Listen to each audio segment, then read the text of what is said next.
ውሸቷ ሁሉ ተጋለጠ። እንግዲህ እንደምታስታውሱት ለናታን መስተፋቅር አድርጋለት ነበርና መድኃኒቱም ደግሞ ያው በከፊልም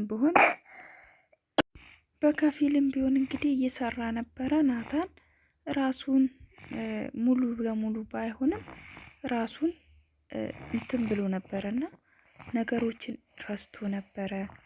ኤፍራታን ራሱ ረስቷት ነበረ። ያው የተወሰነ ነው የሚያስታውሳትም እንጂ ያን ያህል አስታውሳትም ነበረ። ቤዛን ደግሞ አፍቅሯት ነበረ። ቤዛን እንግዲህ በቃ በጣም እንደሚያፈቅራት እየነገራት ነበረ። ብዙ ነገሮችን እንትን እያደረገ ነበረና ነገር ግን እሱ ነገር አሁን ላይ እየከሸፈ ነውና ቤዛ ሁሉ ነገር እየተበላሸባት ነው። ደስታዋንም እያጣች ነው። ያን ያህልም ደስታን ሳታጣጥም መልሳ እያጣች ነውና በጣም ያሳዝናል። ናታን እስካሁን ይሄን ነገር ምን እንደሆነ ማያውቅም። በጣም ሰውነቱንም እያሳከከው ነበረ እንግዲህ በባለፈው እንዳያችሁት። ነገር ግን ኤፍራታ እምነት ሰጥታው ያ የሚያሳክከው ነገር ተቀብቶ እየተወ ነው፣ የተወሰነ ነው እንጂ እና አሁን ላይ ወደ ራሴ እየተመለስኩ ነው። ብዙ ነገሮችን እየረሳው ነበረ። አሁን ግን ያ የሰጠችው እምነት በጣም እንትን እያሻለው ነውና አሁን ላይ ቤዛ ሁሉ ነገር ተጋልጦባታል እና ጽዮን እንግዲህ መስተፋቅር እንዳረገችበት ነክታባታለች። ምክንያቱም እሷም ደግሞ አልቻለችበትም፣ ማስመሰሉን ተነቃባት እና ቤዛ አሁን በአሁኑ ሰዓት በጣም ወደ መጥፎ ሁኔታ ላይ ወደ መጥፎ ነገር እየሄደች ነው። አሁንም መጥፎ ነገርን እያሰበች ነው እና መጨረሻዋ አያምርም። መጥፎ ነገር የሚሰራ ሰው ሁሌም ቢሆን መጥፎ ነው በቃ የሚገጥመው እና ይሄ መጥፎ ነገሯን ከውስጧ ብታወጣ ጥሩ ነው ብዬ አስባለሁ። እኔ በስልክም ለጓደኛዋ እያወራች ነበረ። ይሄ ነገር መስተፋቅር እንዳረኩበት ጽዮን ጠርጥራለች እና ለሁሉም ሰው ደግሞ መስተፋቅር አርጋበታለች ናታንን ብላ ለሁሉም ሰው እያወራች ነው።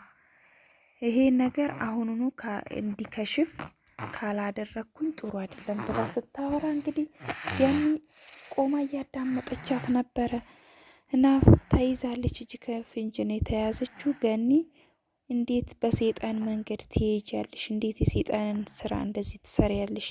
አንቺ ቶሎ ብለሽ ንስሐ ግቢ፣ ጥሩ አይደለም ይሄ የሰይጣን ስራ እንዴት ትሰሪያለሽ? ብላ በቃ በጣም ነው የተናደደችባት እና እንደውም ከዚህ በኋላ እዚህ ቤት ላይሽ አልፈልግም ውጪልኝ ስትላት ለገኒ ቤዛ አልወጣም፣ ወጣልሻለሁ ግን ያልኩሽን ለኤፍራታ አስተላልፊላት፣ ያልኩሽን በፍጥነት ቶሎ ብለሽ እንድታስተላልፊላት ነው ያለቻት እና አላስተላልፈም ደግሞ ድርጅቱ በናታን ስም ነው ያለው፣ በሱ ስም አርጌዋለሁ አለቻት ማለት ነው። ግን አሁን ናታን እኮ እንደፈለገ አንቺ እንደምትፈልጊው እየሄደልሽ ነው፣ ወደ ፈለግሽው መንዳት ትችያለሽ። እንደውም ናታን ከዚህ ቅዠት ሳይነቃ ቶሎ ብለሽ ድርጅቱን ወደ እሷ 15%ቱን ወደ ኤፍራታ እንዲያስተላልፍላት አድርጊው። እንደውም አሁን ጥሩ ነው እሱ ሳይነቃ ካለበት ቅዠት እያለችው ነበረና ገኒ አላደርግም እያለች ነው እንግዲህ። ግን ማረገው አይቀርም፣ ምስጢሯን ሁሉ ስለምታውቅባት ታስተላልፍለታለች ብዬ አስባለሁ። እንግዲህ ቤዛ ምንም አማራጭ የላትም እና ደግሞ ናታን እንግዲህ ታግቷል። እሱም ማን ነው? ያፌት እቤት መጥቶ ነበረ በባለፈው እንደምታውቁት። ነገር ግን አሁን ናታንን ይዞት ሄዷል። ና እስኪ ወተን ምሳ አብረን ብንበላስ፣ አብረን ጊዜ ብናሳልፍስ ብሎ ናታን እንግዲህ በጣም የዋና ንጹህ ነው ልቡ፣ ሁሉንም ሰው ያምናል። ሰውን አትመን ትለው ነበረ ጽዮን። ነገር ግን እሱ አልሰማትም እና ከያፌት ጋር ወጡ። ቤት ይዞት ሄደ። ምግብ ውስጥ ውሃ ውስጥ የእንቅልፍ መድኃኒት ይመስለኛል እንግዲህ ያደረገለት እና እያወሩ እያለ ኤፍራታ እኮ ታግታ ነበረ አይደለም እና በጣም ረክሳ ነበረ መጥፎ ነገሮችን አድርጋለች ምናምን ብሎ ሲነግራት እኔ እንዲህ ብዬ አልነገርኩም ሌላ ሰው ነግሮ ከሆነ እና ይፋት እንግዲህ ናታንን የያዘው ኤፍራታን በቁጥጥሩ ስር ለማዋል ነው እና በጣም ያሳዝናል። በአሁኑ ናታን መያዝ አልነበረበትም፣ ከሱ ጋር መሄድ አልነበረበትም። ነገር ግን ኤፍራታ አላወቀችም ነበረ እዛ ቤት እንደመጣ ራሱ ብታቅ ወይ ደግሞ ጽዮን ከሱ ጋር ብትኖር እንዳለ ከሱ ጋር ሆና ቢሆን ከናታን ጋር ሆና ቢሆን ኑሮ ናታን ከያፌት ጋር እንዲወጣ አታደርገውም ነበረ። ቤዛ አብራው ነበረ፣ ነገር ግን ምንም ነገር አላደረገችውም። ቢያንስ የሆነ ነገር አይ እኛ ዛሬ አብረን ጊዜ እናሳልፋለን የሆነ ነገር ብላ ቢሆን ኖሮ ያፌት እንግዲህ ናታንን ይዞ አይሄድም ነበረ። ነገር ግን ቤዛ እሷ በራሷ ነገር ተጠምዳለች። ስለ ናታንን በእንዴት አርጌ የራሴ ግሌ ብቻ ላድርግ የምለውን ብቻ ነው የምታስበው እንጂ እሷ አሁን ስለ ናታን መጎዳት አለመጎዳት ያን ያህል እንደዚህ እንዴት ከኤፍራታ ነጥቄ የራሴን ላድርግ የሚለውን ብቻ ላይ ነው የተጠመደችው። እና ያፌት እንግዲህ ይዞት ሄዶ በመጠጥ ውስጥ በውሃ ውስጥ የእንቅልፍ መድኃኒት አድርጎበታል።